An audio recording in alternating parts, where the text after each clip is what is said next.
Good morning ಎಲ್ಲರಿಗೂ. ಮಕ್ಕಳೇ, ಭಾಷೆ ಕಿರು ಪರೀಕ್ಷೆ 12ರ ವಿವರಣೆ ಇವತ್ತಿನ ತರಗತಿ ನೋಡೋಣ.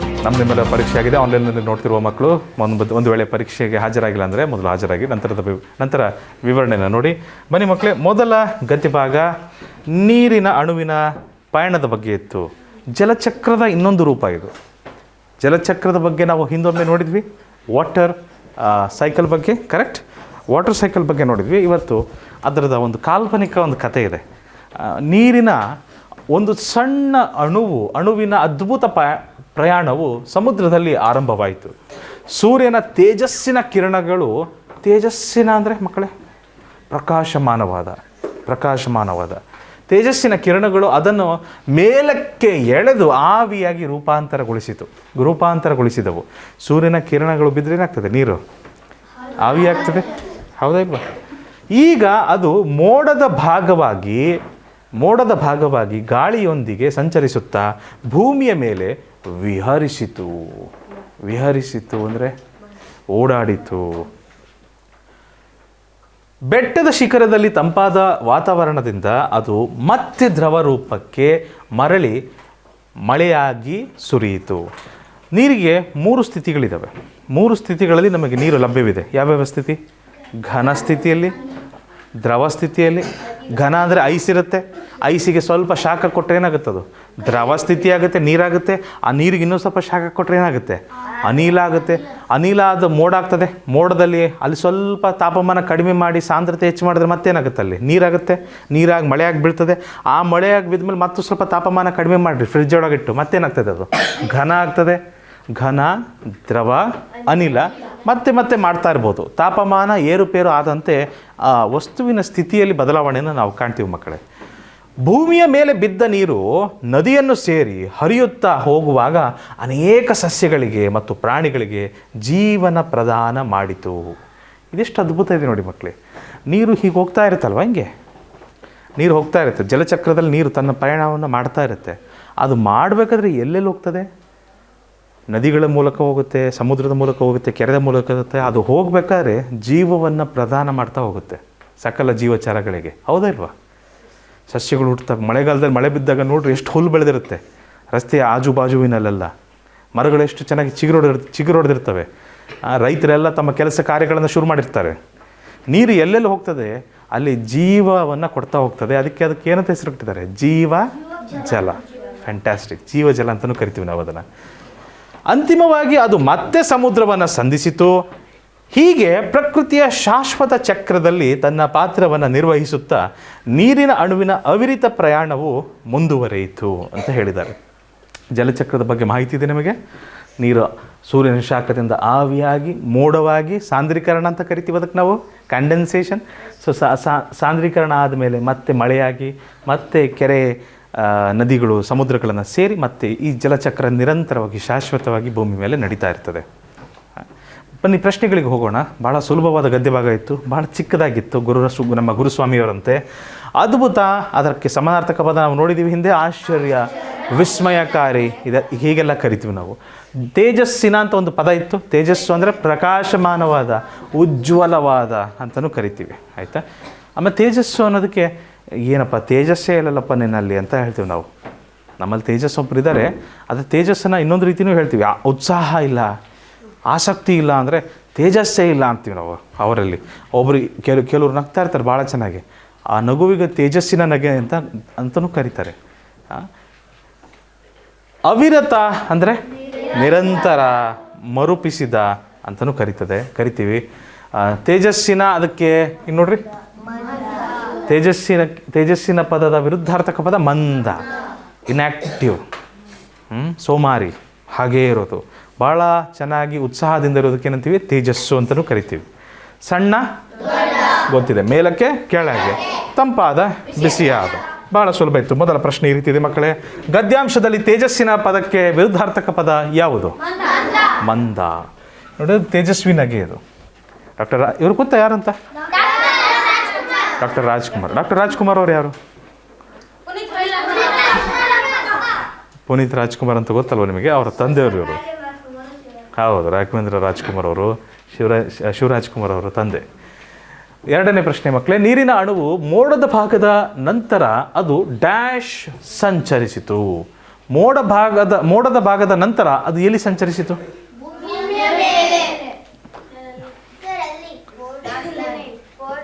ಗಾಳಿಯೊಂದಿಗೆ ಸಂಚರಿಸುತ್ತಾ ಭೂಮಿಯ ಮೇಲೆ ವಿಹರಿಸಿತು. ಹೌದಲ್ವಾ? ಮೋಡದ ಮೇಲೆ ಸಂಚರಿಸುತ್ತಾ ಮತ್ತೆಲ್ಲೋಯ್ತದು? ಭೂಮಿಯ ಒಳಗೆ, ಭೂಮಿಯ ಮೇಲೆ. ಗದ್ಯ ಭಾಗ ಮಕ್ಕಳು ಈಗ ಸ್ವಲ್ಪ ಭಿನ್ನವಾಗಿ ಬರ್ತಾ ಇದೆ ಪ್ರಶ್ನೆಗಳು, ನೋಡ್ತಾ ಇದ್ದೀರಾ? ನೇರ ನಿಮಗೆ ಉತ್ತರ ಸಿಗ್ತಾ ಇಲ್ಲ. ಸ್ವಲ್ಪ ಓದಬೇಕಾಗುತ್ತೆ ಅದನ್ನು.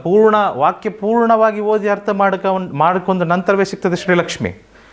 ಈಗ ಅದು ಮೋಡದ ಭಾಗವಾಗಿ ಏನಾಗಿದೆ? ಮೋಡದ ಭಾಗವಾದ ನಂತರ ಅದು ಏನಾಗ್ತದೆ? ಮೋಡದ ಭಾಗವಾಗಿ ಗಾಳಿಯೊಂದಿಗೆ ಸಂಚರಿಸುತ್ತಾ ಭೂಮಿಯ ಮೇಲೆ ವಿಹರಿಸಿತು. ನೀವೇನು ಹುಡುಕ್ತೀರಿ? ಭಾಗವಾದ ನಂತರ ಅದು ಗಾಳಿಯೊಂದಿಗೆ ಅಂತ ಹುಡುಕ್ತೀರಿ, ಹೌದಾ ಇಲ್ವಾ? ಗಾಳಿಯೊಂದಿಗೆ ಅಂತ ಹುಡುಕ್ತೀರಿ. ಆಪ್ಷನ್ಸ್ ನೋಡಿದಾಗ ಏನಿದೆ? ಭೂಮಿ ಭೂಮಿ ಭೂಮಿ ಭೂಮಿ ಇದೆ. ಭೂಮಿಗೆ ಸಂಬಂಧಪಟ್ಟಂತೆ ಒಳಗಿದೆಯಾ, ಮೇಲಿದೆಯಾ, ಕೆಳಗಿದೆಯಾ, ಏನಿದೆ? ಭೂಮಿಯ ಮೇಲೆ ವಿಹರಿಸಿತು ಅಂತ ಇದೆ ಅಲ್ವಾ? ಸೊ ಭೂಮಿಯ ಮೇಲೆ ವಿಹರಿಸಿತು, ಸಮುದ್ರದ ಮೇಲೆ ಅಲ್ಲ, ಭೂಮಿಯ ಮೇಲೆ ವಿಹರಿಸಿತು. ಆಪ್ಷನ್ ಬಿ ಇದಕ್ಕೆ ಸರಿಯಾದ ಉತ್ತರ. ಸಂಪೂರ್ಣ ವಾಕ್ಯವನ್ನು ಓದಿದಾಗ ಅದರ ಅರ್ಥ ಸಿಗ್ತದೆ. ಪ್ರೀತಮ್ ದೇಸಾಯಿ, ನೀರಿನ ಅಣುವು ನೀರಿನ ಅಣುವು ಡ್ಯಾಶ್ ತಂಪಾದ ವಾತಾವರಣದಿಂದ ದ್ರವ ರೂಪಕ್ಕೆ ಮರಳಿತು. ಬೆಟ್ಟದ ಶಿಖರದಲ್ಲಿ. ಎಲ್ಲಿ ಬರ್ತದೆ ಮಕ್ಕಳೇ ಅದು? Very good. ಬೆಟ್ಟದ ಶಿಖರದಲ್ಲಿ ತಂಪಾದ ವಾತಾವರಣದಿಂದ ಅದು ಮತ್ತೆ ದ್ರವ ರೂಪಕ್ಕೆ ಮರಳಿ ಮಳೆಯಾಗಿ ಸುರಿಯಿತು ಅಂತ ಹೇಳಿದ್ದಾರೆ. ಇದೇ ರೀತಿಯಲ್ಲಿ ಕೇಳಿದಾರ? ಸ್ವಲ್ಪ ಬೇರೆ ಭಿನ್ನ ರೀತಿಯಲ್ಲಿ ಅದೇ ಅರ್ಥ ಬರುವ ರೀತಿ ಕೇಳಿದ್ದಾರೆ. ಸೊ ಅರ್ಥ ಮಾಡಿಕೊಂಡರೆ ಮಾತ್ರ ಈ ಥರದ ಪ್ರಶ್ನೆಗಳನ್ನು ಉತ್ತರಿಸಲಿಕ್ಕೆ ಸಾಧ್ಯ. ನೀವೇನು ಅನ್ಕೊಂಡ್ಬಿಡ್ತೀರಿ?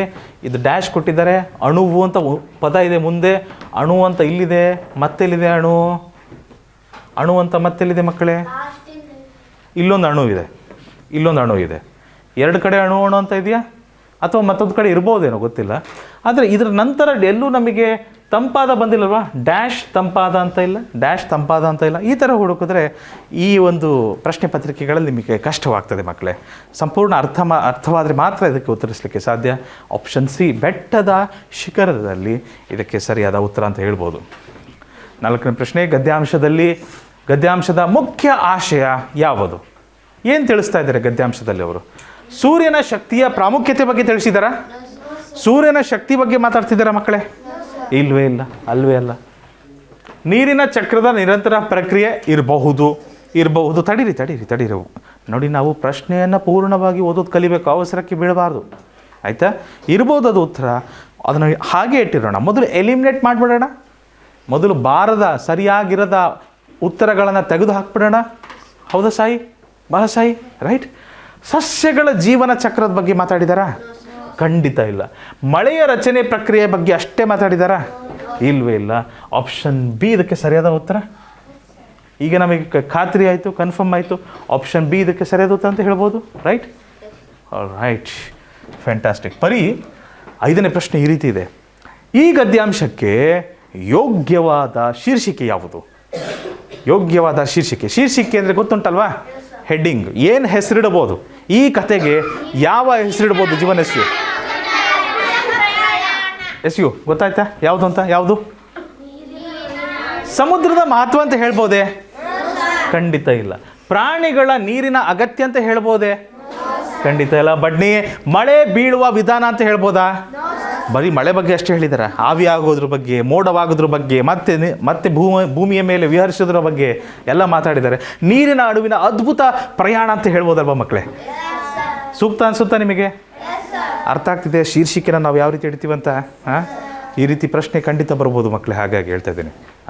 ಬನ್ನಿ ಒಳಗೆ ಬನ್ನಿ. ಗುಡ್ ಮಾರ್ನಿಂಗ್, ಹೇಗಿದ್ದೀರಿ? ಚೆನ್ನಾಗಿದ್ದೀರಾ? ಓಕೆ, ಇರಲಿ, ತೊಂದರೆ ಇಲ್ಲ. ಗದ್ಯಭಾಗ 2ಕ್ಕೆ ಬರೋಣ. ನಮ್ಮ ಸೌರಮಂಡಲದ ಬಗ್ಗೆ ಇದೆ. ಸೌರಮಂಡಲ ಅಂದರೆ ಸೋಲಾರ್ ಸಿಸ್ಟಮ್, ಸೌರ ವ್ಯೂಹ, ಸೌರಮಂಡಲ, ನಾನಾ ರೀತಿಯ ಹೆಸರುಗಳಿದ್ದಾವೆ. ನಮ್ಮ ಸೋಲಾರ್ ಸಿಸ್ಟಮ್ ಬಗ್ಗೆ ಇದೆ. ಸೋಲಾರ್ ಸಿಸ್ಟಮ್ ಬಗ್ಗೆ ಎಲ್ಲರಿಗೂ ಗೊತ್ತಿದೆಯಾ? ಸೂರ್ಯನಿಂದ ಭೂಮಿ ಎಷ್ಟನೇ ಗ್ರಹ? ಓಹೋ, ಗೊತ್ತಿದೆ, ಭಾಳಷ್ಟು ಜನರಿಗೆ ಗೊತ್ತಿದೆ.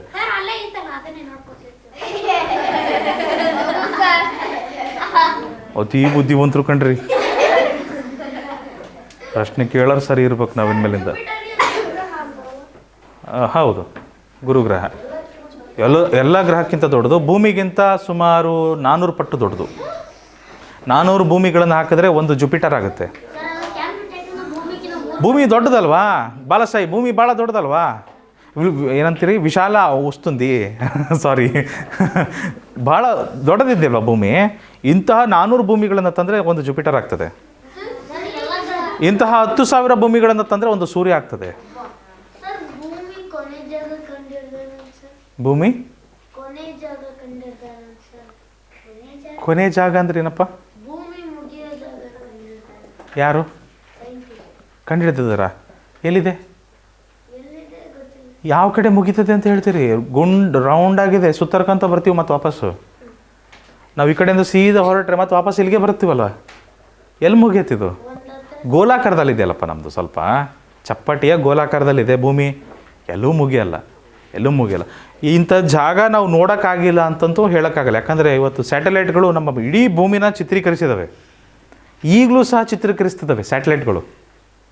ಅಂತರಿಕ್ಷದಲ್ಲಿ ಸ್ಯಾಟಲೈಟ್ಗಳು ಹೋಗ್ತಾ ಇದ್ದಾವೆ. ಉಪಗ್ರಹಗಳು ನಮ್ಮ ಭೂಮಿ ಮೇಲಿರೋ ಎಲ್ಲ ಜಾಗದ ಬಗ್ಗೆ ಫೋಟೋ ಹೊಡ್ಕೊಂತ ಯಾವಾಗಲೂ ಹೋಗ್ತಾ ಇರ್ತಾವೆ. ನಮ್ಮ ಭೂಮಿ ಮೇಲೆ ಆಗುವ ಬದಲಾವಣೆಗಳ ಬಗ್ಗೆ ನಾವು ತಿಳ್ಕೊತಾ ಇರ್ತೀವಿ. ಎನಿವೇಸ್, ಅದ್ರ ಬಗ್ಗೆ ಚರ್ಚೆ ಆಮೇಲೆ ಮಾಡೋಣ. ಈಗ ನಾವು ಸೌರ ವ್ಯೂಹ ಅಥವಾ ಸೌರಮಂಡಲದ ಬಗ್ಗೆ ಮಾತಾಡ್ತಾ ಇದ್ದೀವಿ. ನವಗ್ರಹಗಳು 9 ಗ್ರಹ ಇದ್ವು, ಅವು ಈಗ 8 ಆಗಿದ್ದಾವೆ. ಬೆನ್ಕೇಶ ಸಾರಿ, ನಾವು ಪ್ಲೂಟೋನ ವಿಜ್ಞಾನಿಗಳು ತೆಗೆದು ಹಾಕ್ಬಿಟ್ರು.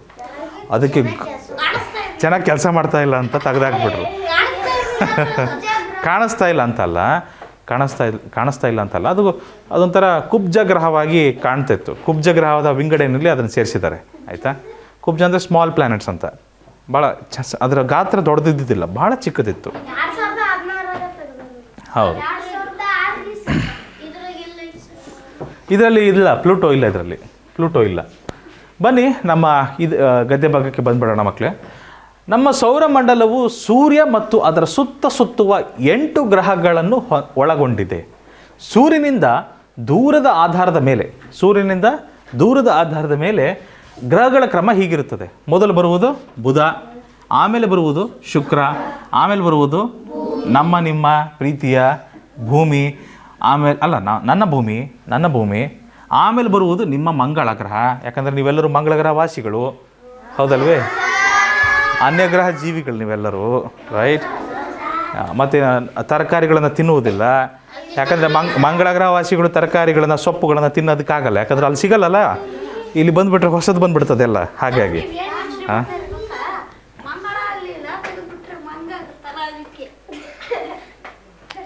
ಮಂಗಳದಲ್ಲಿ ಎಲ್ಲ ತೆಗೆದುಬಿಟ್ರೆ ನಾವೆಲ್ಲರೂ ಏನಾಗ್ತೀವಿ ಅಂತ ಅವ್ರು ಹೇಳ್ತಿದ್ದಾರೆ, ನಾನು ಹೇಳ್ತಾ ಇಲ್ಲ.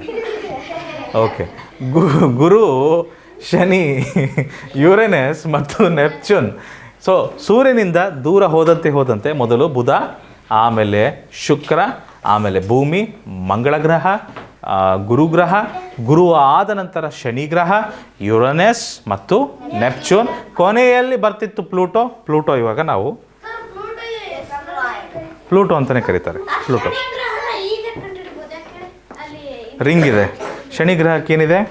ಒಂದು ರಿಂಗ್ ಇದೆ ಈ ಥರ. ಬುಧ ಏನಪ್ಪ?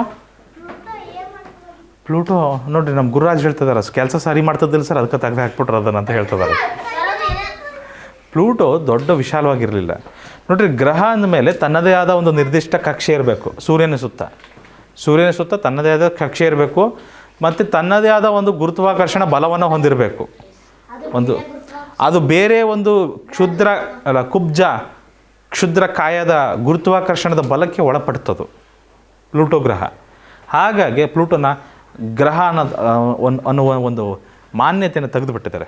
ಅದೊಂದು ಕುಬ್ಜ ಗ್ರಹ ಅಂತ ಕರೀತಿದ್ದಾರೆ. ಈಗ ಏನಪ್ಪ, ಅಲ್ಲಿ ಎಲ್ಲೂ ಎಸ್ತಿಲ್ಲ, ಅದನ್ನು ತೆಗೆದು ಎಸೆಕ್ಕೆ ಅದನ್ನು ಕಲ್ಲೇ, ಅದು ತನ್ನ ಪಾಡಿಗೆ ತಾನು ಸೂರ್ಯನ ಸುತ್ತಾ ಇದೆ. ಅದನ್ನು ಗ್ರಹ ಅಂತ ಕರಿತಿದ್ವಿ ಇದುವರೆಗೂ. ಈಗ ಅದು ಗ್ರಹ ಅಲ್ಲ ಅಂತಿದ್ವಿ ಅಷ್ಟೇ. ತಿರುಗ್ತಾ ಇದೆ ಇವಾಗಲೂ ಸೂರ್ಯನ ಸುತ್ತ. ನಮ್ಮ ಭೂಮಿ ಹೇಗೆ ಸೂರ್ಯನ ಸುತ್ತ ತಿರುಗ್ತಾ ಇದೆಯೋ ಅದು ಸಹ ಸೂರ್ಯನ ಸುತ್ತ ತೋರಿಸ್ತೀನಿ ಅದನ್ನು ನಿಮಗೆ ತೋರಿಸ್ತೀನಿ ಅದನ್ನು ಹೇಗೆ ತಿರುಗ್ತವೆ, ಯಾವ್ಯಾವ ಕಕ್ಷೆಯಲ್ಲಿ ತಿರುಗ್ತವೆ. ನಿಮಗೆ ಟೆಕ್ಸ್ಟ್ ಬುಕ್ಕಲ್ಲಿ ಏನು ಹೇಳ್ಕೊಟ್ಟಿದ್ದಾರೆ ಸ್ಕೂಲಲ್ಲಿ, ನಿಜವಾಗ್ಲೂ ಹೇಗಿರುತ್ತೆ ಎಲ್ಲವನ್ನು ನೋಡೋಣ. ಗದ್ದೆ ಭಾಗ ಮುಗಿಸೋಣ ಮೊದಲು. ಎಲ್ಲಿದ್ವಿ?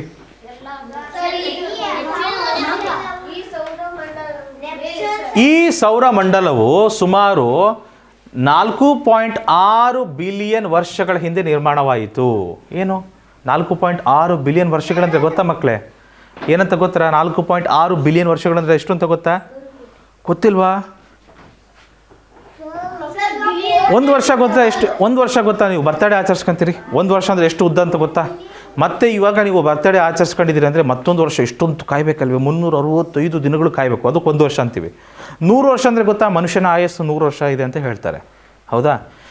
ಭಾಳ ಇರುತ್ತಲ್ವ 100 ವರ್ಷ. ನಿಮ್ಮೆಲ್ಲರ ಜೀವನವೇ ಮುಗಿದು ಹೋಗುತ್ತದೆ. ಈಗ ನಾನು ಹೇಳುವ ಕಾಲಮಿತಿ ತಿಳ್ಕೊಳ್ಳಿ. ಸೌರಮಂಡಲ ಸೃಷ್ಟಿಯಾಗಿದ್ದು 460 ಕೋಟಿ ವರ್ಷಗಳ ಹಿಂದೆ. 460 ಕೋಟಿ ವರ್ಷಗಳ ಹಿಂದೆ ಸೌರಮಂಡಲ ಸೃಷ್ಟಿಯಾಗಿದ್ದು ಮಕ್ಕಳೇ. ಅದು ನಿರ್ಮಾಣವಾಯಿತು. ಸೂರ್ಯನು ಸೌರಮಂಡಲದ ಕೇಂದ್ರ ಬಿಂದುವಾಗಿದ್ದು ಎಲ್ಲ ಗ್ರಹಗಳು ಅದರ ಸುತ್ತ ದೀರ್ಘ ವೃತ್ತಾಕಾರದ ಕಕ್ಷೆಯಲ್ಲಿ ಚಲಿಸುತ್ತವೆ. ವೃತ್ತಾಕಾರ ಇಲ್ಲ, ಅದು ವೃತ್ತಾಕಾರ ಇಲ್ಲ, ದೀರ್ಘ ವೃತ್ತಾಕಾರ ಅಂತೀವಿ, ಅಥವಾ ಅದನ್ನು ಇಂಗ್ಲೀಷಲ್ಲಿ ಎಲಿಪ್ಟಿಕಲ್ ಆರ್ಬಿಟ್ ಅಂತ ಕರಿತೀವಿ. ಸದ್ವಿನ್ ಸರಿ ಕೂತ್ಕೊಳ್ಳಿ ಪ್ಲೀಸ್. ಎಲಿಪ್ಟಿಕಲ್ ಆರ್ಬಿಟಲ್ಲಿ ಅದು ಸುತ್ತರಿತದೆ. ಗುರುಗ್ರಹವು ಸೌರಮಂಡಲದಲ್ಲಿ ಅತ್ಯಂತ ದೊಡ್ಡದಾಗಿದ್ದು ಬುಧವು ಅತ್ಯಂತ ಚಿಕ್ಕದಾಗಿದೆ. ಯಾವುದು ಅತ್ಯಂತ ಚಿಕ್ಕ ಗ್ರಹ? ಬುಧ ಗ್ರಹ ಸೂರ್ಯನಿಗೆ ಭಾಳ ಹತ್ತಿರ ಇದೆ, ಚಿಕ್ಕದಿದೆ. ಸೂರ್ಯನಿಗೆ ಭಾಳ ಹತ್ತಿರ ಇರೋದ್ರಿಂದ ಅದರ ಬಿಸಿ ತಾಪಮಾನ ಭಾಳ ಹೆಚ್ಚಿದೆ. ಶುಕ್ರ ಗ್ರಹಕ್ಕೂ ಇದೆ, ಖಂಡಿತ. ವಜ್ರದ ಮಳೆಗಳು ಬೀಳ್ತಾವಲ್ಲೆಲ್ಲ, ಅದ್ರ ಬಗ್ಗೆ ಆಮೇಲೆ ಮಾತಾಡೋಣ.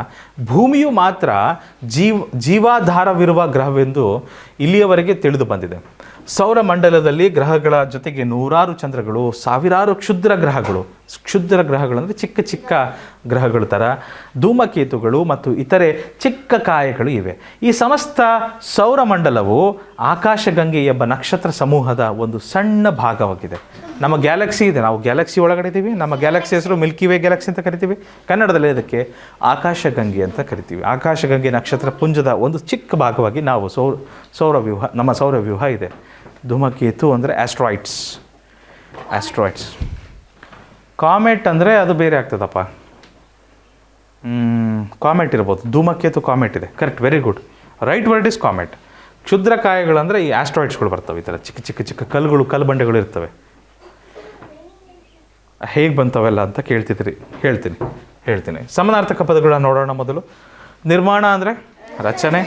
ಸೊ ಈಗ ತಾನೇ ನಮ್ಮ ಧನುಶ್ರೀ ಒಂದು ಪ್ರಶ್ನೆ ಕೇಳಿದ್ರು, ಸರ್ ಇದೆಲ್ಲ ಹೇಗೆ ಬಂತು ಅಂತ ಕೇಳಿದ್ರು. ಅದಕ್ಕೆ ಸ್ವಲ್ಪ ಈ ಪದ ಬಳಸ್ಬೋದಾ? ಸರ್ ಇದೆಲ್ಲ ಹೇಗೆ ನಿರ್ಮಾಣ ಆಯಿತು ಅಂತ ಹೇಳ್ಬೋದಾ? ಅಥವಾ ಸರ್ ಇದೆಲ್ಲ ಹೇಗೆ ರಚನೆ ಆಯಿತು ಅಂತ ಹೇಳ್ಬೋದಾ? ಇದೆಲ್ಲ ಹೇಗೆ ಬಂತು ಅನ್ನೋ ಬದಲು ಸರ್ ಇದೆಲ್ಲ ಹೇಗೆ ನಿರ್ಮಾಣ ಆಯಿತು, ಇದೆಲ್ಲ ಹೇಗೆ ರಚನೆ ಆಯಿತು, ಈ ಶಬ್ದಗಳನ್ನು ಬಳಸ್ಬೋದು. Very good. ಚಲಿಸುತ್ತವೆ, ಸುತ್ತುತ್ತವೆ ಅಂದರೆ ಇಲ್ಲಿ ಸೌರಮಂಡಲದಲ್ಲಿ ಗ್ರಹಗಳು ಚಲಿಸ್ತವೆ ಅಂದರೆ ಹೇಗೆ ಚಲಿಸ್ತವೆ? ಸೂರ್ಯನ ಸುತ್ತುತ್ತವೆ, ಹೌದಲ್ವಾ? ರವಿ ಅತ್ಯಂತ ಅಂದರೆ ಬಹಳ. ಸ್ನೇಹ ದೊಡ್ಡದು, ಅದಕ್ಕೆ ವಿರುದ್ಧಾರ್ಥಕ ಪದ ಚಿಕ್ಕದು, ಹೌದಾ? ಕೇಂದ್ರ, ಅಂಚು. ಕೇಂದ್ರ ಅಂದರೆ ಏನು? Very good. ಕೇಂದ್ರ ಅಂದರೆ ಏನು ಜೀವಿಕಾ? Very good. ವೃತ್ತದ ಮಧ್ಯಭಾಗದಲ್ಲಿ ಇರ್ತದಲ್ಲ ಬಿಂದು, ಅದಕ್ಕೆ ಏನಂತೀವಿ? ಕೇಂದ್ರ, ಸೆಂಟರ್ ಅಂತೀವಲ್ವಾ? ಕೇಂದ್ರ ಅಂದರೆ ಇಂಗ್ಲೀಷಲ್ಲಿ ಅದಕ್ಕೆ ಸೆಂಟ್ರ್ ಅಂತೀವಿ. ಸೆಂಟ್ರಲ್ಲಿ ಇರಬೇಕು. ಅದಕ್ಕೆ ಆಪೋಸಿಟ್ ಏನು? ಅಂಚಿನಲ್ಲಿರುವುದು, ಕೊನೆಯಲ್ಲಿರುವುದು. ಇದ್ರೆ ಸೆಂಟ್ರಲ್ಲಿ ಇರ್ತದೆ. ಅದಕ್ಕೆ ಆಪೋಸಿಟ್ ಏನಾಗ್ತದೆ? ವಿರುದ್ಧಾರ್ಥಕ ಅಂಚು ಬರ್ತದೆ. ಅಂಚು ಬರ್ತದೆ. ಸಮಸ್ತ ಅಂದರೆ ಎಲ್ಲದು. ಸಮಸ್ತಕ್ಕೆ ವಿರುದ್ಧಾರ್ಥಕ ಪದ ಭಾಗಶಃ, ಸ್ವಲ್ಪ ಅಂತ. ಆಯಿತಾ? ಓಕೆ ಮಕ್ಕಳೇ, ನಿರ್ಮಾಣ ಪದಕ್ಕೆ ಸಮಾನಾರ್ಥಕ ಪದ ಯಾವುದು? ರಚನೆ ಬರ್ತದೆ. Option B. ಸೊ ನಮ್ಮ ಸೌರ ವ್ಯೂಹ ಹೇಗೆ ನಿರ್ಮಾಣ ಆಯಿತು ಸರ್? ಮಕ್ಕಳೇ, ಸ್ಟಾರ್ ಡಸ್ಟ್ ಅಂತ ಇರ್ತದೆ, ನಕ್ಷತ್ರ ಧೂಳು ಅಂತ. ಧೂಳಿನ ಕಣ ಬಹಳ ಇತ್ತು ಮುಂಚೆ. ಆ ಧೂಳಿನ ಕಣ ಎಲ್ಲ ಒಂದಕ್ಕೊಂದು ಅಂಟ್ಕೊತ ಡಿಕ್ಕಿ ಹೊಡ್ಕೊತ ನಿಧಾನವಾಗಿ ಈ ಥರ ನಮ್ಮ ಸೋಲಾರ್ ಸಿಸ್ಟಮ್ ಉತ್ಪತ್ತಿ ಆಯಿತು ಮಕ್ಕಳೇ. ಸಾಕಷ್ಟು ವರ್ಷಗಳ ನಂತರ ಈ ನಮ್ಮ ಸೌರವ್ಯೂಹ ರಚನೆ ಆಯಿತು. ಅರ್ಥಾತ್ ಧೂಳಿನ ಕಣಗಳಿಂದ ರಚನೆ ಆಗಿದ್ದು. ನಾವು, ನೀವು, ಪ್ರತಿಯೊಬ್ಬರೂ, ಎಲ್ಲರೂ ನಕ್ಷತ್ರದ ಧೂಳಿನ ಕಣದ ಅಂಶಗಳು ನಾವೆಲ್ಲರೂ. ಅದು ಭೂಮಿ ಮೇಲೆ ಜೀವ ಹೆಂಗೆ ಬಂತು, ಜೀವ ಪ್ರಪಂಚ ಹೆಂಗೆ ಬಂತು ಅದನ್ನು ತಿಳ್ಕೊಂತ ಹೋಗ್ಬೇಕು. ಮೊದಲು ಅಮೀಬಾ ಬಂತು, ಒಂದೇ ಒಂದು ಜೀವಕೋಶ. ಅಮೀಬಾದಿಂದ ಮಾರ್ಪಾಡಾಗ್ತಾ ಈ ಜಲಚರಗಳು ಬಂದವು, ಆಮೇಲೆ ಭೂಚರಗಳು ಬಂದವು, ಮೀನುಗಳು ಕೆಲವು ನಡೆಯೋಕ್ಕೆ ಸ್ಟಾರ್ಟ್ ಮಾಡಿದ್ವು, ನಿಧಾನವಾಗಿ ನಡೆಯೋ ಮೀನುಗಳು ಇದ್ದಾವೆ, ನೋಡಿದಿರಲ್ವಾ? ಸೊ ಅವು ನಡೀತಾ ಮೊಸಳೆ ನೆಲದ ಮೇಲೆ ಬಂದು ಪ್ರಾಣಿಯಾಗಿ, ಮತ್ತು ಬೇರೆ ಬೇರೆ ಕೋತಿಗಳಾಗಿ, ನಾವುಗಳಾಗೆಲ್ಲ ಬಂದಿದ್ದೀವಿ ನಿಧಾನವಾಗಿ. ಸೊ ಅದು ಎವಲ್ಯೂಷನ್ ಅಂತೀವಿ, ವಿಕಸನ ಸಿದ್ಧಾಂತ ಓದಿದರೆ ಗೊತ್ತಾಗ್ತದೆ ನಿಮಗೆ. ಚಾರ್ಲ್ಸ್ ಡಾರ್ವಿನ್ ಅವರು ಹೇಳಿದ್ದಾರೆ ಬೇರೆ ಗ್ರಹದಲ್ಲಿ ಯಾರು ಬರ್ಬೋದಿತ್ತು, ಬಟ್ ಸದ್ಯಕ್ಕೆ ಈಗ ಭೂಮಿ ಗ್ರಹದಲ್ಲಿ ಇದ್ದೀರಿ, ಭೂಮಿಯನ್ನು ಚೆನ್ನಾಗಿ ನೋಡ್ಕೊಳ್ಳೋಣ. ಆದರೆ ನಾನು ಹೇಳ್ತಿರೋ ಮುಖ್ಯ ವಿಚಾರ ನೋಡ್ರಿ, ನಾವೆಲ್ಲರೂ ಸೌರವ್ಯೂಹದ ಒಂದು ಭಾಗ. ನಮ್ಮ ಶರೀರ, ನಮ್ಮ ಪ್ರತಿಯೊಂದು ವಸ್ತು, ಎಲ್ಲ ನೋಡುವ ವಸ್ತುಗಳು ಅವೆಲ್ಲ ಯಾವುದರಿಂದ ಆಗಿದೆ? ಎಲ್ಲವೂ ಈ ನಕ್ಷತ್ರದ ಧೂಳಿನ ಕಣಗಳಿಂದ, ಸ್ಟಾರ್ ಡಸ್ಟಿಂದ ಆಗಿದ್ದೀವಿ ನಾವೆಲ್ಲರೂ. ಎಷ್ಟು ವಿಸ್ಮಯ ಇದೆ ಅಲ್ವಾ ಇದು? ವಿಜ್ಞಾನಿಗಳು ಊಹೆ ಮಾಡ್ತಾರೆ, ಕ್ಯಾಲ್ಕುಲೇಷನ್ ಮಾಡ್ತಾರೆ, ಆಯಿತಾ? ಹೋಲಿಕೆ ರೂಪದ ಚಿತ್ರಗಳನ್ನು ನೋಡಿ ಹೇಳ್ತಿರಲ್ವ ಯಾವ ಉತ್ತರ ಬರುತ್ತೆ ನೆಕ್ಸ್ಟ್ ಅಂತ. ಅದೇ ರೀತಿ ರಿವರ್ಸ್ ಹೋಲಿಕೆ ರೂಪದ ಚಿತ್ರಗಳನ್ನು ಅವರು ಬಳಸ್ತಾರೆ, ಆ ರೀತಿ ಮಾಡ್ತಾರೆ. ಸೈನ್ಸಿಗೆ ಶಕ್ತಿ ಇದೆ ಕಂದ, ಸೈನ್ಸಿಗೆ. ಅಲ್ಲಿ ಉಳ್ಕೊಬೋದಾ? ಸ್ವಲ್ಪ ದೊಡ್ಡದಿತ್ತಂದರೆ ಉಳ್ಕೊಬೋದು, ಖಂಡಿತ ಉಳ್ಕೊಬೋದು, ಅದ್ರ ಮೇಲೂ ವಾಸ ಮಾಡ್ಬೋದು. ಆಕ್ಸಿಜನ್ ಇರೋದಿಲ್ಲ, ಕುಬ್ಜ ಗ್ರಹ ಅಲ್ಲ, ಅದಕ್ಕೆ ವಾತಾವರಣ ಇರೋದಿಲ್ಲ, ವಾತಾವರಣವನ್ನು ಹಿಡಿದಿಟ್ಕೊಳ್ಳುವ ಶಕ್ತಿ ಇರೋದಿಲ್ಲ. ಓಕೆ,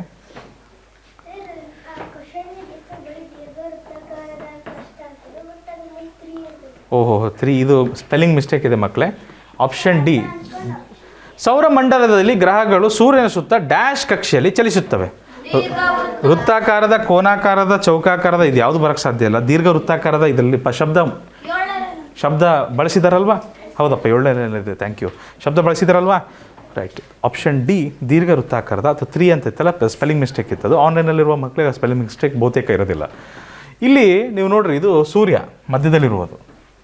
ಮಧ್ಯದಲ್ಲಿರುವುದು ಸೂರ್ಯ. ಈ ಥರದ ದೀರ್ಘ ವೃತ್ತಾಕಾರದಲ್ಲಿ ಚಲಿಸ್ತವೆ. ಒಂದು ಸಮಯಕ್ಕೆ ಸೂರ್ಯನಿಂದ ಅತ್ಯಂತ ದೂರದಲ್ಲಿರ್ತವೆ, ಇನ್ನೊಂದು ಸಮಯದಲ್ಲಿ ಸೂರ್ಯನಿಗೆ ಅತ್ಯಂತ ಹತ್ತಿರ ಬಂದು ಹೋಗ್ತವೆ. ಈ ಥರದ ಒಂದು ಕಕ್ಷೆಯಲ್ಲಿ ಪ್ರತಿಯೊಂದು ಗ್ರಹಗಳು ಸೂರ್ಯನ ಸುತ್ತುತ್ತಾ ಇದ್ದಾವೆ ಮಕ್ಕಳೇ. ಅರ್ಥ ಆಯ್ತು ಎಲ್ಲರಿಗೂ? ಗೊತ್ತಾಗ್ತಿದೆಯಾ? ವೃತ್ತಾಕಾರದಲ್ಲ, ಈ ಥರ ದೀರ್ಘ ವೃತ್ತಾಕಾರ ಎಲಿಪ್ಟಿಕಲ್ ಆರ್ಬಿಟಲ್ಲಿ ಸೂರ್ಯನ ಸುತ್ತ ಪ್ರತಿಯೊಂದು ಗ್ರಹಗಳು ಮತ್ತು ಕ್ಷುದ್ರ ಕಾಯಗಳು ಎಲ್ಲವೂ ತಿರುಗ್ತಾ ಇದ್ದಾವೆ. ರಾಮ್ಪ್ರಿಯನ್ಶು, ಮುಂದಿನ ಪ್ರಶ್ನೆಗೆ ಹೋಗೋಣ. ಸೌರ ಮಂಡಲದಲ್ಲಿ ಗ್ರಹಗಳ ಜೊತೆ ಡ್ಯಾಶ್ ಚಂದ್ರಗಳಿವೆ. 106. ಎಲ್ಲಿದೆ? Second para. 106 ಚಂದ್ರಗಳಿವೆ. Option A. ಇದು ಇಷ್ಟೊಂದು ಚಂದ್ರಗಳಿದೆ ನೋಡ್ರಿ. ಭೂಮಿಗಿರುವುದು ಒಂದೇ ಚಂದ್ರ. ಮಂಗಳ ಗ್ರಹಕ್ಕೆ ಫೋಬೋಸ್ ಮತ್ತು ಡಿಮೋಸ್ ಅಂತ ಇದೆ, 2 ಚಂದ್ರ ಇದಾವೆ ಮಂಗಳ ಗ್ರಹದಲ್ಲಿ. ನಮಗಿರೋದು ಒಂದೇ ಒಂದು ಮೂನ್. ಬೇರೆ ಇನ್ನೂ ಕೆಲವು ಗ್ರಹಗಳಿಗೆ 90ಕ್ಕೂ ಹೆಚ್ಚು ಆ ಥರ ಎಲ್ಲ ಇದ್ದಾವೆ. ಇಷ್ಟೊಂದು ಚಂದ್ರಗಳಿದ್ದಾವೆ ಬೇರೆ ಬೇರೆ ಗ್ರಹಗಳಿಗೆ. ಸೊ ಒಟ್ಟಾರೆ ಎಷ್ಟಿದ್ದಾವೆ? 106 ಚಂದ್ರಗಳಿದ್ದಾವೆ ಸೌರಮಂಡಲದಲ್ಲಿ. ಹಸಿರು ಕಲರ್ ಚಂದ್ರ ಅಲ್ಲ.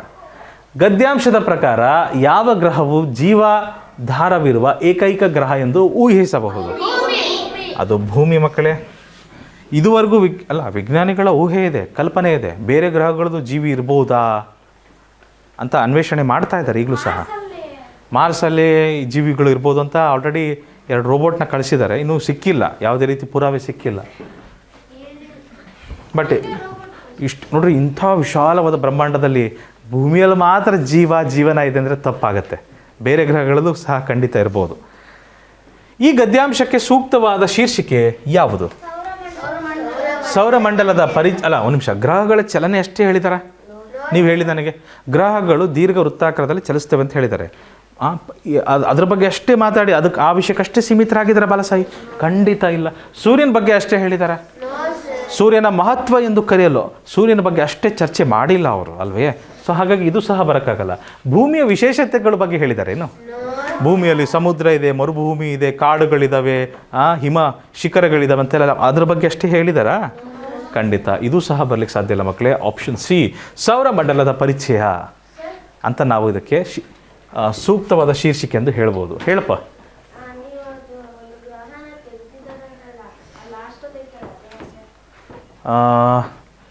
ಗುರು, ಶನಿ, ನೆಪ್ಚೂನ್, ಯುರೇನಸ್, ನೆಪ್ಚೂನ್, ಪ್ಲೂಟೋ. ಇದನ್ನೇ ತೆಗ್ದಿರೋದು ಅವರು, ಇದನ್ನೇ ತೆಗ್ದಿರೋದು. ಅದು ಝೂಮ್ ಆಗಲ್ಲಪ್ಪ, ಬ್ಲರ್ ಆಗಿಬಿಡುತ್ತೆ, ಆಮೇಲೆ ಅಷ್ಟೇ ಕಾಣ್ತದೆ. ಒಂದು ಚಿಕ್ಕ ಕ್ಷುದ್ರಕಾಯ ಅದು. ಈಗಲೂ ಸಹ ವಿಜ್ಞಾನಿಗಳು ಹೇಳ್ತಾ ಇದ್ದಾರೆ 7ನೇ ಗ್ರಹ ಅಲ್ಲ 9ನೇ ಗ್ರಹ ಈಗಲೂ ಉಪಸ್ಥಿತಿಯಲ್ಲಿದೆ ಅಂತ ಹೇಳ್ತಾ ಇದ್ದಾರೆ. ಅದು ಸೂರ್ಯನಿಂದ ಭಾಳ ದೂರ ಇರೋದ್ರಿಂದ ನಮಗೆ ಟೆಲಿಸ್ಕೋಪ್ಗಳಲ್ಲಿ ಕಂಡು ಬರ್ತಾ ಇಲ್ಲ. ಕೋಲ್ಡ್ ಕ್ಯೂಪರ್ ಬೆಲ್ಟ್ ಅಂತ ಬರುತ್ತೆ ಕೊನೆಯಲ್ಲಿ. ಕ್ಯೂಪರ್ ಬೆಲ್ಟನ್ನು ದಾಟಿರ್ಬೋದು ಅದಂತ ಒಂದು ಊಹೆ ಇದೆ. ಅದು ನಮ್ಮ ಟೆಲಿಸ್ಕೋಪ್ಗಳ ಕಣ್ಣಿಗೂ ಸಹ ಸಿಗ್ತಾ ಇಲ್ಲ ಅದು ಜಲ್ದಿ. ಅಲ್ಲಿ ಬೆಳಕು ಬೀಳ್ತಾ ಇಲ್ಲಲ್ಲ ಅದ್ರ ಮೇಲೆ, ಹಾಗೆ ಕಾಣ್ತಾ ಇಲ್ಲ. ಮತ್ತು ಕಾಣ್ತಾ ಇಲ್ಲ ಅಂದಮೇಲೆ ಹೇಗಿದೆ ಅಂತಾರೆ ಸರ್ ವಿಜ್ಞಾನಿಗಳು? ಕಾಣ್ತಾ ಇಲ್ಲ ಅಂದಮೇಲೆ ಇದೆ ಅಂತ ಹೇಗೆ ಹೇಳ್ತಾರೆ ಅವರು? ಹೇಗೆ ಹೇಳ್ತಾರೆ ಅಂದರೆ ಮಕ್ಕಳೇ, ಯಾವುದಾದ್ರೂ ಒಂದು ಗ್ರಹ ಹಿಂಗೆ ಹೋಗ್ತಾ ಇದೆ ಅಂದರೆ ಪರಿ ಅಲ್ಲಿ ಅಕ್ಕಪಕ್ಕ ಸಣ್ಣ ಸಣ್ಣ ಸಣ್ಣ ಸಣ್ಣ ಕಾಯಗಳಿರ್ತಾವಲ್ಲ, ಅವೇನು ಮಾಡ್ತವೆ? ಅದರ ಸೆಳೆತಕ್ಕೆ ಒಳಪಡ್ತವೆ. ಯಾಕಂದರೆ ಗುರುತ್ವಾಕರ್ಷಣ ಬಲ ಇದೆಯಲ್ವಾ, ಒಂದು ಗ್ರಹ ಈ ರೀತಿ ಹೋಗ್ತಾ ಇದೆ ಅಂದರೆ ಏನಾಗ್ತದೆ? ಉಳಿದ ಚಿಕ್ಕ ಚಿಕ್ಕ ಚಿಕ್ಕ ಕ್ಷುದ್ರಕಾಯಗಳು ಏನಾಗ್ತವೆ? ಅದನ್ನು ಎಳ್ಕೊಂಬಿಡುತ್ತೆ. ಅದು ಗುರುತ್ವಾಕರ್ಷಣ ಬಲದಿಂದ ಎಳ್ಕೊಂಬಿಡುತ್ತೆ ದೊಡ್ಡದು. ಈಗ ನಮ್ಮ ಭೂಮಿ ಚಂದ್ರನನ್ನು ಎಳೆದಿಟ್ಟಿದೆ ಅಲ್ವಾ, ಸೆಳೆದಿಟ್ಟಿದೆ. ಅದೇ ರೀತಿ ಒಂದು ಗ್ರಹ ಹೋಗ್ತಾ ಇದೆ ಅಂದರೆ ಸಣ್ಣ ಸಣ್ಣ ಸಣ್ಣ ಸಣ್ಣ ಕಾಯಗಳು, ಜೇನು ಹುಳುಗಳು ಹೋಗಿ ಗೂಡಿ ಗಂಟ್ಕೊಂಡ್ಬಿಡುತ್ತಲ್ಲ, ಆ ಥರ ನಿಧಾನವಾಗಿ ಅದ್ರ ಸೆಳೆತಕ್ಕೆ ಒಳಗೆ ಅದನ್ನು ಸುತ್ತಕ್ಕೆ ಸ್ಟಾರ್ಟ್ ಮಾಡ್ತದೆ. ಅದೇ ರೀತಿ ಮಕ್ಕಳೇ, ಅಲ್ಲಿ ಏನೋ ಹೋಗ್ತಾ ಇದೆ ಗೊತ್ತಿಲ್ಲ ನಮಗೆ, ಬಟ್ ಇಲ್ಲಿ ಅಕ್ಕಪಕ್ಕ ಇರೋವು ಕಾಣ್ತಾವಲ್ಲ ನಮಗೆ, ಅವೆಲ್ಲವೂ ಆ ಕಡೆ ಹೋಗ್ತಾ ಇದ್ದಾವೆ. ಅವೆಲ್ಲವೂ ಆ ಕಡೆ ಹೋಗ್ತಾ ಇದ್ದಾವೆ ಅಂದರೆ ಅರ್ಥ ಏನೋ ಅಲ್ಲದೊಂದು ದೊಡ್ಡದೊಂದು ಗ್ರಹ ಥರ ಯಾವುದಾದ್ರೂ ಇದೆ ಅಂತ ಅರ್ಥ, ವಸ್ತು ಅಲ್ವಾ? ಈ ಒಂದು ಕಲ್ಪನೆ ಮೇಲೆ, ಊಹೆ ಮೇಲೆ 9ನೇ ಗ್ರಹ ಇರ್ಬೋದು ಅಂತ ಹೇಳ್ತಾ ಇದ್ದಾರೆ. ಮತ್ತು ಅದನ್ನು ಈಗಲೂ ಸಹ ಹುಡುಕ್ತಾ ಇದ್ದಾರೆ. ಬನ್ನಿ ನಮ್ಮ ಯಾವ ಲೈನು? ಅದು ಕಕ್ಷೆ, ಕಾಲ್ಪನಿಕ ಕಕ್ಷೆ. ಸೂರ್ಯನ ಸುತ್ತುತ್ತೆ ಅಂತ ತೋರ್ಸೋಕೆ ಹಂಗೆ ಮಾಡಿದ್ದಾರೆ ಅಷ್ಟೇ. ಅದು ನಿಜವಾಗ್ಲೂ ಉಪಸ್ಥಿತಿಯಲ್ಲಿಲ್ಲ, ಕಾಲ್ಪನಿಕ ಕಕ್ಷೆ ಅದು. ಆಯಿತಾ? ನಿಮ್ಮೆಲ್ಲರ ಅತ್ಯಂತ ನೆಚ್ಚಿನ ಆಟಿಕೆ ಆಗ್ಬಿಟ್ಟಿದೆ ಇವತ್ತು. ಏನಂತೀರಿ ಇದಕ್ಕೆ? ಸ್ಮಾರ್ಟ್ಫೋನ್. ಒಂದಾನೊಂದು ಕಾಲದಲ್ಲಿ ಮಕ್ಕಳೇ ನಾವು ಸ್ಮಾರ್ಟ್ಫೋನ್ ಅಂದರೆ ಅದೇನೋ ದೊಡ್ಡ ಸಂಪತ್ತು, ಐಶ್ವರ್ಯ ಥರ ನೋಡ್ತಿದ್ವಿ ನಾವು ಮೊದಲ ಬಾರಿಗೆ ಸ್ಮಾರ್ಟ್ಫೋನ್ ಇಟ್ಕೊಂಡಾಗ ಅಯ್ಯಯ್ಯೋ ಅದು ಬಿದ್ದುಬಿಟ್ಟತ್ತು, ನೀಟಾಗಿ ಇಟ್ಕೊಬೇಕು, ನೆಲದ ಮೇಲೆ ಇಡ್ತಿದ್ದಿಲ್ಲ. ಅದನ್ನು ಯಾವಾಗಲೂ ಏನಾರು ಹಾಸಿ ಇಡ್ತಿದ್ವಿ ಅದ್ರ ಮೇಲೆ, ಹಾಳಾಗ್ಬಿಟ್ರೆ ಅಷ್ಟು ನಮಗೆ ಅಷ್ಟು ಅದ್ರ ಬಗ್ಗೆ ಮಹತ್ವ ಇತ್ತು ಅದ್ರ ಬಗ್ಗೆ ನಮಗೆ. ಈಗಲ್ಲ ಅಯ್ಯೋ ಮಕ್ಕಳೆಲ್ಲ ಆಟ ಆಡ್ತಾರೆ ಅದನ್ನ ಹಿಡ್ಕೊಂಡು. ಬನ್ನಿ ನೋಡೋಣ ಸ್ಮಾರ್ಟ್ಫೋನ್ಗಳ ಬಗ್ಗೆ. ಭಾಳ ಇಷ್ಟ ಅಲ್ವಲ್ರಿ? ಭಾಳ ಇಷ್ಟ ನಿಮಗೆಲ್ಲರಿಗೂ ಇಷ್ಟ. ಒಂದೇ ಒಂದು ಮಾಡೋದು ಅದರ ಕೆಲಸ ಹೆಂಗೆ ಹಿಡ್ಕೊಂಡ್ಬಿಟ್ಟು ರೀಲ್ಸ್ ರೀಲ್ಸ್ ರೀಲ್ಸ್ ರೀಲ್ಸ್. ಎಲ್ಲಿಂಟು ಸ್ಯಾಟಲೈಟ್? ಇದು ಕ್ರಿಸ್ಟಲ್, ಇದು ಸ್ಯಾಟಲೈಟ್ ಅಲ್ಲ, ಇದು ಸ್ಯಾಟಲೈಟ್ ಅಲ್ಲ, ಒಳಗಡೆ ಇರೋದಾ ಅದು ಕ್ರಿಸ್ಟಲ್. ಅದು ಸ್ಮಾರ್ಟ್ಫೋನ್ಗಳು ಇಂದಿನ ಯುಗದಲ್ಲಿ ಮಾನವ ಜೀವನದ ಅವಿಭಾಜ್ಯ ಸಾಧನಗಳಾಗಿ ಮಾರ್ಪಟ್ಟಿವೆ. ಅವಿಭಾಜ್ಯ ಅಂದರೆ ಭಾಗಿಸಲಾಗದು, ಅಂದರೆ ನಮ್ಮಿಂದ ವಿಭಜಿಸಲಾಗದ, ನಮಗೆ ಅಂಟ್ಕೊಂಡ್ಬಿಟ್ಟಿದೆ ಅದು. ಅದಿಲ್ದಂಗೆ ನಾವು ಬದುಕೋದು ಕಷ್ಟವಾಗಿದೆ ಇವತ್ತು. ಆಯಿತಾ? ಅದಕ್ಕೇನಂತೀವಿ? ಅವಿಭಾಜ್ಯ ಸಾಧನಗಳಾಗಿ ಮಾರ್ಪಟ್ಟಿವೆ ಅಂತ ಕರಿತಿದ್ದೀವಿ. ಈ ಅದ್ಭುತ ತಂತ್ರಜ್ಞಾನದ ಹಿಂದಿನ ಕಾರ್ಯಪದ್ಧತಿಯನ್ನು ಅರ್ಥ ಮಾಡಿಕೊಳ್ಳುವುದು ಅತ್ಯಗತ್ಯವಾಗಿದೆ. ಸ್ಮಾರ್ಟ್ಫೋನ್ನ ಮುಖ್ಯ ಭಾಗವೆಂದರೆ ಅದರ ಪ್ರೊಸೆಸರ್. ಮಕ್ಕಳೇ, ನೀವು ತಿಳ್ಕೊಬೇಕು, ಜಾಣರಾಗಬೇಕು. ಮೊಬೈಲ್ ಖರೀದಿ ಮಾಡಬೇಕಾದ್ರೆ ಯಾವ ಕಂಪ್ನಿ, ಯಾವ ಬ್ರ್ಯಾಂಡು ಅದೆಲ್ಲ ನೋಡಬಾರ್ದು. ಅದರೊಳಗಿರುವ ಪ್ರೊಸೆಸರ್ ಬಗ್ಗೆ ತಿಳ್ಕೊಬೇಕು. ಪ್ರೊಸೆಸರ್ ಅಂದರೆ ಅದರ ಮೆದುಳಿದ್ದಂಗೆ. ಪ್ರೊಸೆಸರ್ ಅಂದರೆ ಅದರ ಮೆದುಳಿದ್ದಂತೆ. ಇದು ಮಾನವನ ಮೆದುಳಿನಂತೆ ಕಾರ್ಯನಿರ್ವಹಿಸುತ್ತಾ ಎಲ್ಲ ಮಾಹಿತಿಯನ್ನು ಸಂಸ್ಕರಿಸುತ್ತದೆ, ಪ್ರೊಸೆಸ್ ಮಾಡ್ತದೆ. ಮೆಮೊರಿ ಚಿಪ್, ಈಗ ಪ್ರೊಸೆಸರ್ ಚೆನ್ನಾಗಿತ್ತಂದರೆ ಅದು ಮೊಬೈಲ್ ಹ್ಯಾಂಗ್ ಆಗೋದಿಲ್ಲ ಜಲ್ದಿ. ಮೊಬೈಲ್ ಸ್ಟ್ರಕ್ ಆಗುತ್ತಲ್ಲ, ಒಂದ್ಸರಿ ಒತ್ತುತ್ತಾ ಇರ್ತೀರ, ಚೇಂಜ್ ಆಗ್ತಾ ಇರಲ್ಲ, ಹಂಗೇ ಇರುತ್ತೆ. ಆ ಥರ ಸಮಸ್ಯೆಗಳು ಬರಲ್ಲ. ಯಾಕಂದರೆ ಪ್ರೊಸೆಸರ್ ಚೆನ್ನಾಗಿದ್ದರೆ ಜಲ್ದಿ ಸಂಸ್ಕರಿಸ್ಬಿಡುತ್ತೆ. ಅದು ಪ್ರೊಸೆಸರ್ ಭಾಳ ಕಡಿಮೆ ಮಟ್ಟದಿತ್ತಪ್ಪ ಅಂದರೆ, ಕಡಿಮೆ ಗುಣಮಟ್ಟದಿತ್ತಂದರೆ ಅದು ಜಲ್ದಿ ಇದನ್ನು ಮಾಡಲ್ಲ. ಕರೆಕ್ಟಪ್ಪ.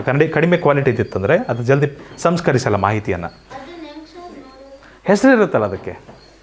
ಮತ್ತು ನೀನು ಒಡೆದಾಗಿ ನೋಡಿದ್ದೀರಪ್ಪ, ಮತ್ತು ಮನೆಗೆ ಹೋಗ್ಬಿಟ್ಟು ಅಂಥ ಕೆಲಸ ಮಾಡಿಬಿಡ್ರಿ. ನಮ್ಮ ಸರ್ ಹೇಳ್ಯಾರಿದ್ರು, ಒಳಗಡೆ ಮೊಬೈಲ್ ಒಳಗೆ ಪ್ರೊಸೆಸರ್ ಇರ್ತತಿ, ರ್ಯಾಮ್ ಇರ್ತತಿ, ಮೆಮೊರಿ ಕಾರ್ಡ್ ಇರ್ತತಿ, ತಂಬರ್ರಿ ಫೋನ್ ಹೊಡೆದವ್ ನೋಡ್ಬೇಕು ನಾವು ಅಂತ. ಮತ್ತು ನಮಗೆ ಪೇರೆಂಟ್ಸ್ ಮತ್ತು ಮಂಗಳಾರತಿ ಎತ್ಬಿಡ್ತಾರೆ. ಬೇಡ ಅದೆಲ್ಲ.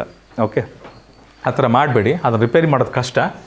ಈ ಥರ ಸಂಸ್ಕರಿಸುತ್ತದೆ. ಮೆಮೊರಿ ಚಿಪ್ಗಳು ಡೇಟಾ ಸಂಗ್ರಹಣೆಯ ಪ್ರಮುಖ ಕಾರ್ಯವನ್ನು ನಿರ್ವಹಿಸುತ್ತವೆ.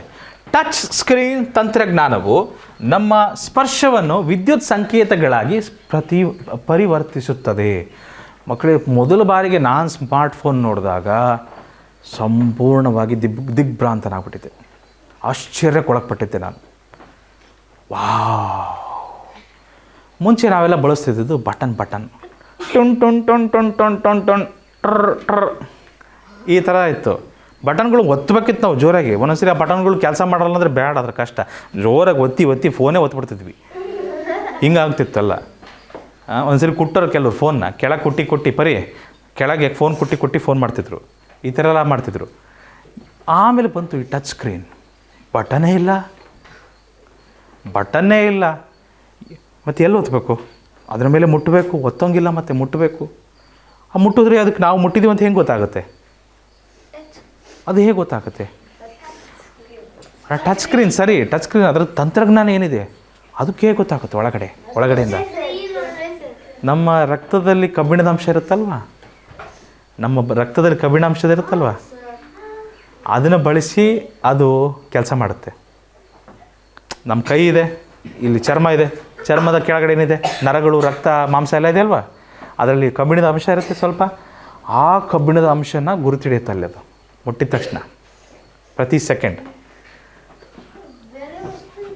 ಬೇರೆ ವಸ್ತು ಇಟ್ಟರೆ ಬರೋಲ್ಲ ನೋಡಿರ್ಬೇಕಾರೆ, ನೀವು ಟ್ರೈ ಮಾಡಿ ನೋಡಿರ್ಬೇಕಾರೆ ಬೇರೆ ವಸ್ತು ಬರೋಲ್ಲ. ಆ ಜೈವಿಕ ವಸ್ತು ಆಗಿರಬೇಕು, ಸ್ವಲ್ಪ ಕಬ್ಬಿಣದ ಅಂಶ ಇತ್ತಂದರೆ ಆಪ್ರೇಟ್ ಆಗ್ತದೆ. ಬರೋಲ್ಲ ನೋಡಿರಿ. ಬಟ್ ಆಮೇಲೆ ಅದು ನೋಡುವ ನೆಪದಲ್ಲಿ ಮತ್ತೆ ಸ್ಕ್ರ್ಯಾಚ್ ಮಾಡಬೇಡ್ರಿ ಸ್ಕ್ರೀನ್ನ. ಮುಂದೋಗೋಣ. ಎಲ್ಲಿದ್ದೀವಿ? ಆಂಟೆನಾಗಳು ರೇಡಿಯೋ ತರಂಗಗಳನ್ನು ಪ್ರಸಾರ ಮಾಡುವ ಮೂಲಕ ಸಂಪರ್ಕವನ್ನು ಸಾಧಿಸುತ್ತವೆ. ಮಕ್ಕಳೇ, ಇದು ಸ್ಮಾರ್ಟ್ಫೋನ್ ಏನಾಗ್ಬಿಟ್ಟಿದೆ ಅಂದರೆ ಇವತ್ತು ನಾವು ಮುಂಚೆ ಫೋನ್ ಎದಕ್ಕೆ ಬಳಸ್ತಾ ಇದ್ವಿ? ಕರೆ ಮಾಡಲಿಕ್ಕೆ. ಆದರೆ ಇದಕ್ಕೆ ಸ್ಮಾರ್ಟ್ ಫೋನ್ ಅಂತೀವಿ. ಯಾಕೆ ಗೊತ್ತಾ?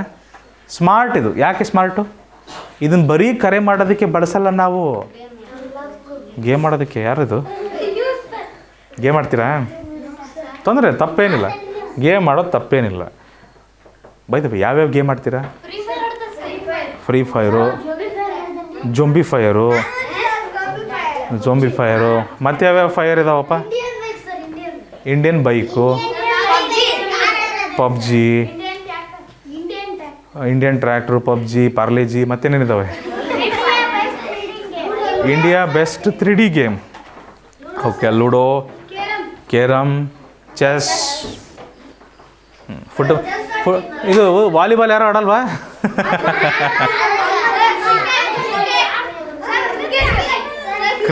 ಕ್ರಿಕೆಟ್ ನಾನು ಆಡಿದ್ದೀನಿ, ಕ್ರಿಕೆಟ್ ಇಲ್ಲನಲ್ಲ, ರೈಟ್.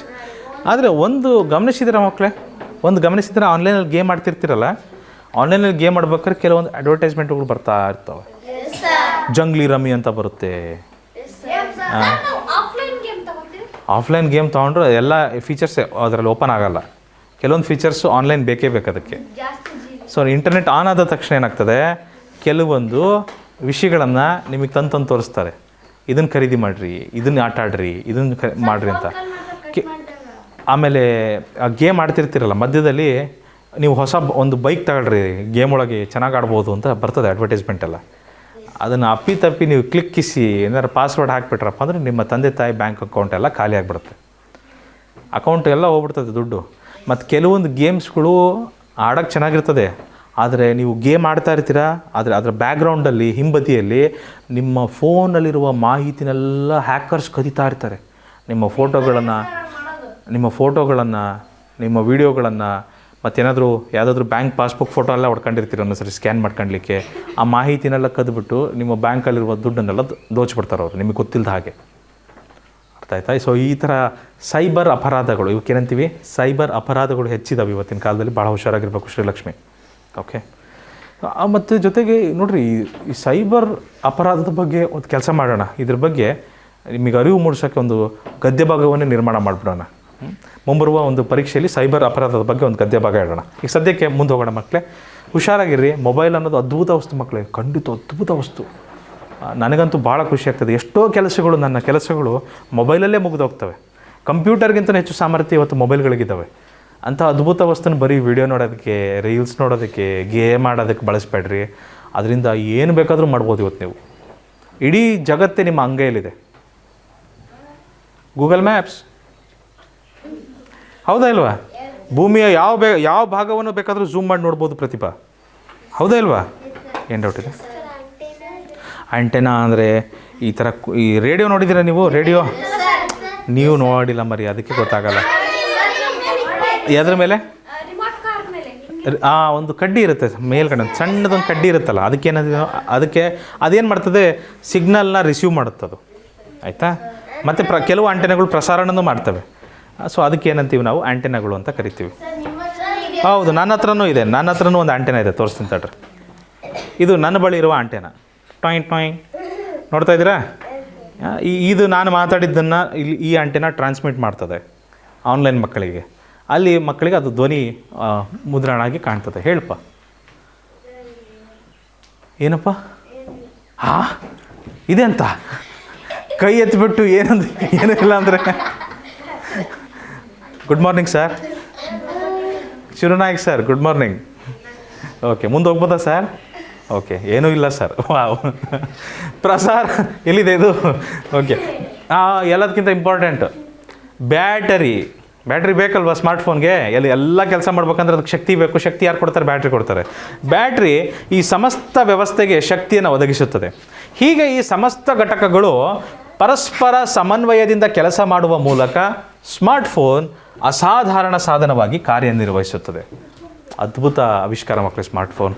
ಹೋಗ್ತಾ ಫ್ಲೆಕ್ಸಿಬಲ್ ಸ್ಮಾರ್ಟ್ಫೋನ್ ಬರ್ತಾ ಇದ್ದಾವೆ. Flexible smartphone ಮಡಚ್ಬೋದು. ಆಲ್ರೆಡಿ ಇದಾವೆ ಕೆಲವು. ಫೋಲ್ಡೇಬಲ್ ಬಂದಿದ್ದಾವೆ.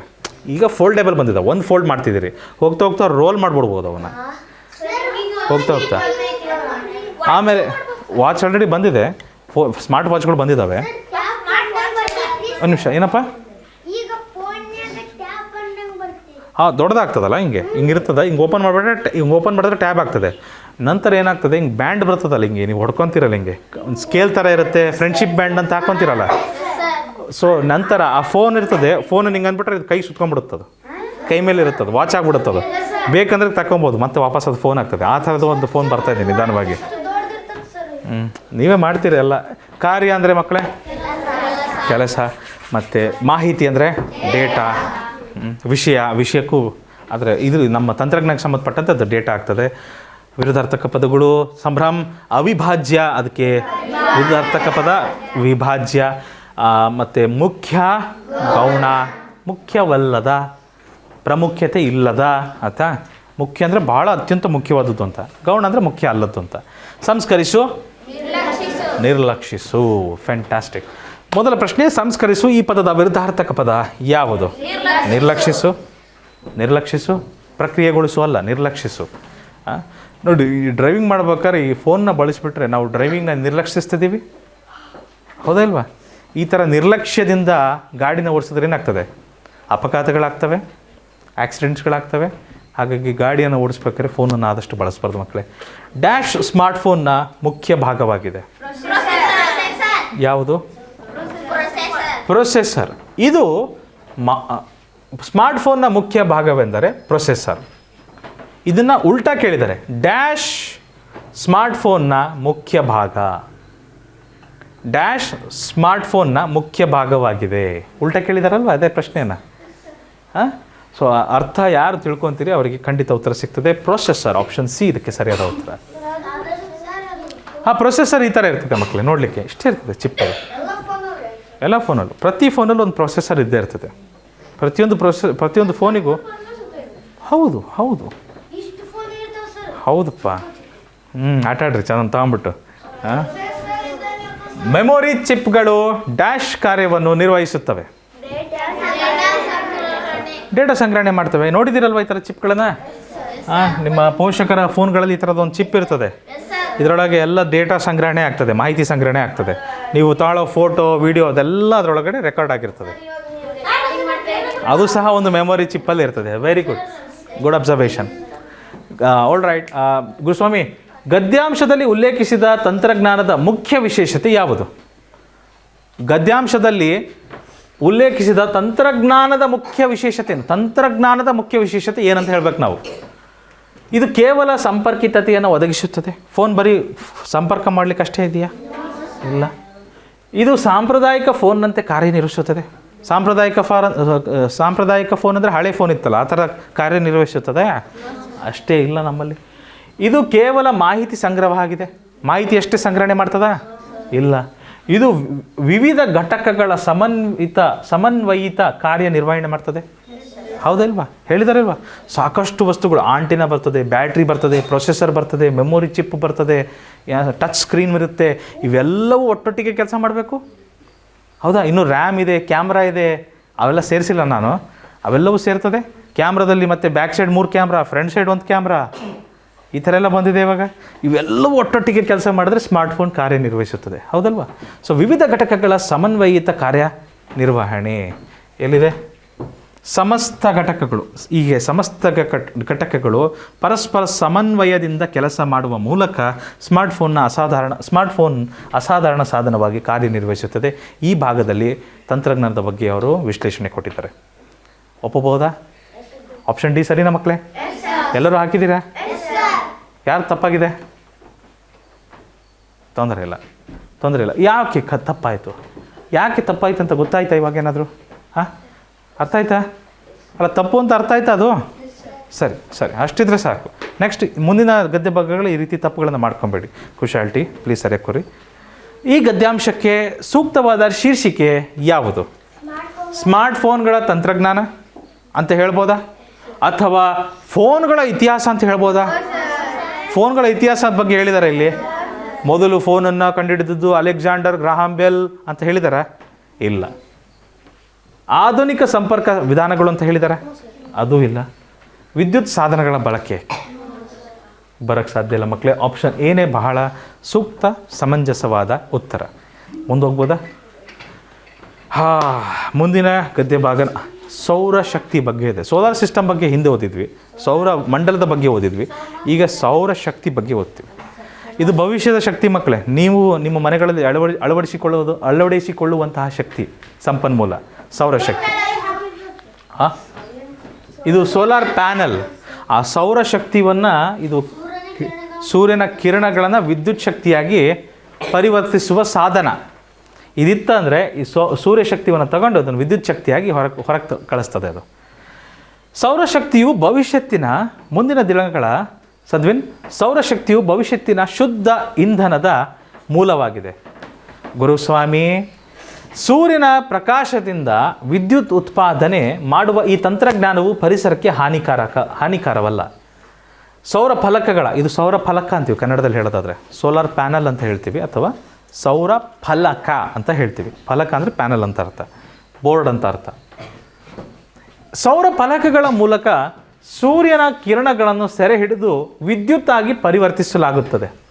ಇದು ಪುನರುತ್ಪಾದನೆಯಾಗುವ ಶಕ್ತಿಯ ಮೂಲವಾಗಿದ್ದು ಎಂದಿಗೂ ಮುಗಿಯುವುದಿಲ್ಲ. ಇದು ನವೀಕರಿಸಬಹುದಾದ ಸಂಪನ್ಮೂಲ, ನವೀಕರಿಸಲಾಗದ ಸಂಪನ್ಮೂಲವೇ? ನವೀಕರಿಸಬಹುದಾದ ಸಂಪನ್ಮೂಲ. ರೈಟ್ ಸಾತ್ವಿಕ? ಎಲ್ಲಿದೆಪ್ಪ? ಮತ್ತೆಲ್ಲಿ ಹೋದ್ವಿ? ಮುಗಿಯುವುದಿಲ್ಲ.